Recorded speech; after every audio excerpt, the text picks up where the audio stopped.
what RBI monetary policy means for markets, economy, and bond yields. Hello and welcome to Inventiva. This is Palak Yadav presenting to you today's big news. The Reserve Bank of India (RBI) kept interest rates steady at record lows and reiterated its commitment to keeping policy accommodative and as a second wave of COVID-19 infections threatens to derail the country's economic recovery. The RBI on Friday held the repo rate, its key lending rate, at 4% and kept the reverse repo rate, the borrowing rate, unchanged at 3.35%.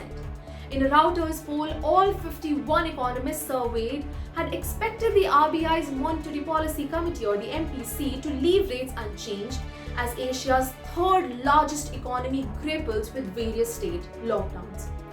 Following are some of these statements by eminent personalities.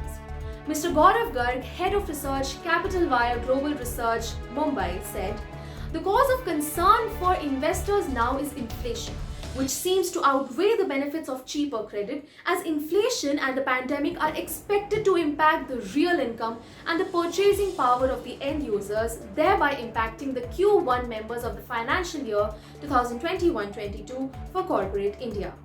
While Shashank Mendiratta, economist IBM New Delhi, said, on growth, the central bank reduced its GDP forecast by 100 BPS to 9.5% due to increased spread of COVID-19, lockdowns, and moderation in many high-frequency sentiment measures. The RBI also raised its inflation projections slightly in account of upside risks emanating from the second wave. However, given the current level of output gap and demand-side consideration in the economy, we do not anticipate any change in current policy settings for the rest of 2021. At the same time, we expect the central bank to continue to focus on liquidity measures to mitigate the impact of the pandemic. Yuvika Singhal, economist Quantico Research Delhi, said the RBI's reassurance of liquidity to markets with the announcement of a third tranche of GSAP 1.0 and the next round of GSAP 2.0 of 1.2 trillion rupees was an expected lines. Inclusion of state development loans in the GSAP program, however, is a welcome step and likely to curb the pressure on SDL spreads, which appear somewhat elevated at 75 to 80 BPS currently.